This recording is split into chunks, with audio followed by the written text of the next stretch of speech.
I just want to give you a brief introduction on setting the scene for some of the stuff that we're going to hear about later on today and tomorrow. So what are the challenges in cancer imaging? This talk, what I'm going to do is I'm going to talk a little bit about, because there's a very mixed audience, what standard of care imaging is that we currently use, some of the limitations related to that, and then talk a little bit about imaging research and some of the challenges we have in performing imaging research, and then finally end by just telling you a little bit more about NCITA. So imaging really is an integral component of the patient journey for any cancer patient. It's really integral to making the clinical diagnosis in terms of recognizing where an abnormality might be and giving a differential, and then the tissue diagnosis by guiding biopsy to get histological diagnosis of the cancer type. It's absolutely critical in determining the distribution of cancer, spread of cancer across your body. And we talk about biomarkers and how difficult they are to implement, but the TNM classification system, the tumor node metastasis classification system, is probably the best used imaging biomarker in practice. And it anatomically is looking at distribution of disease, but prognostication-wise, it's able to classify outcomes for patients with different TNM groups. It's critical then, if we understand what the prognostication might be, that will help us to determine the best type of treatment. If you have a local disease, then you might go for surgery versus systemically spread disease, which you may need different types of therapy. And if you are going for surgery, often the imaging is absolutely critical in determining the location of the tumor relative to the surroundings and helping to plan the surgery itself. It's also very clear that after you've been treated and during your treatment, imaging is guiding a determination of how your treatment is going in terms of response assessment, looking at size changes in metastatic locations. It's also going to be determining when and if salvage therapies might need to be implemented or change in therapy put in place. And if you have been cured of your cancer, then it is likely that you'll have long-term follow-up, particular cancer types, where imaging will form the basis of that. So hopefully this illustrates how integral imaging is in the cancer pathway. So standard of care imaging is predominantly anatomical. In essence, we'll look at macroscopic changes, structural changes to normal tissue. The bulk of imaging that we do in clinical practice is based on CT. Some aspects are based on MR, where we want particularly to focus in on a specific body area and get better soft tissue contrast.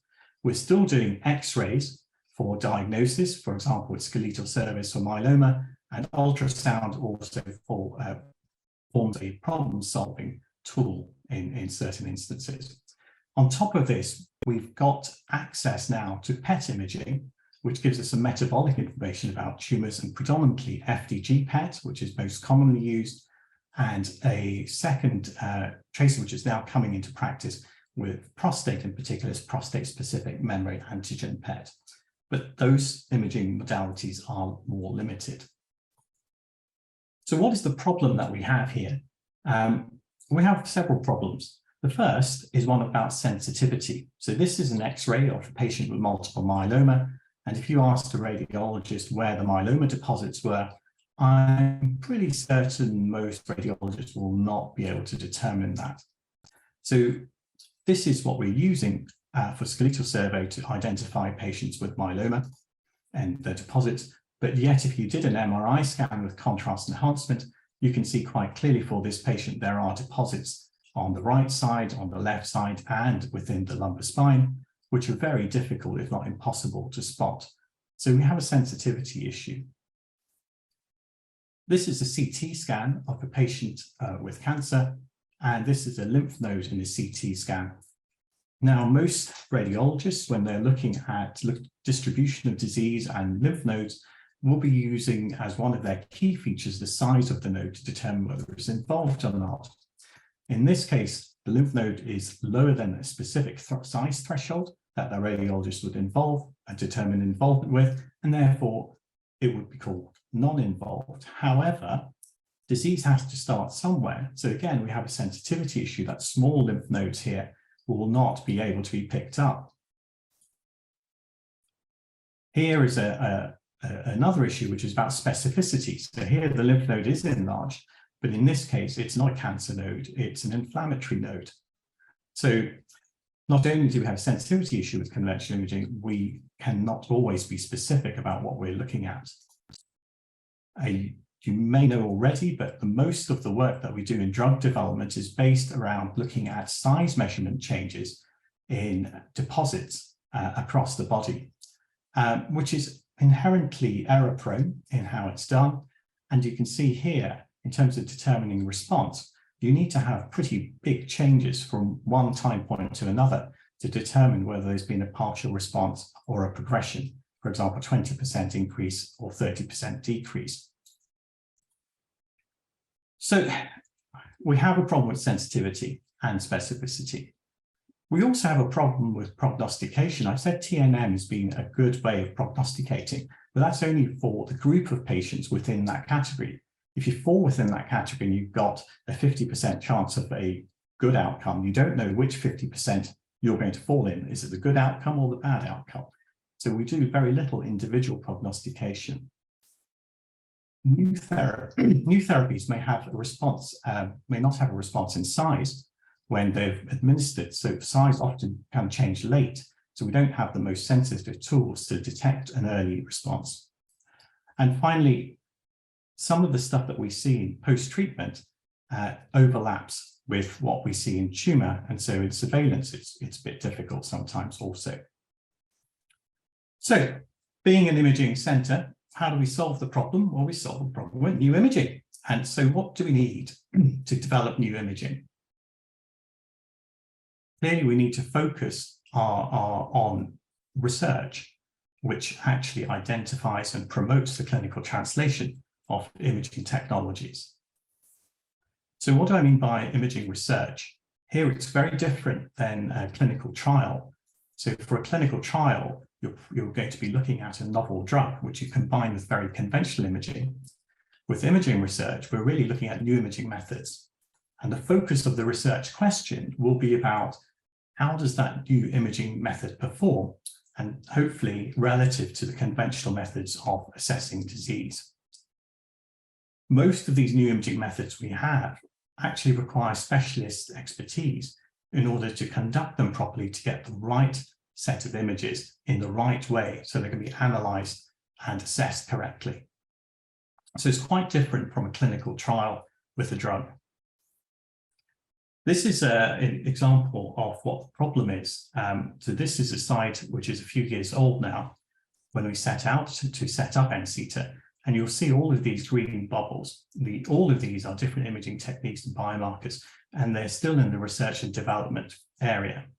You'll see very few have ever transitioned to clinical adoption.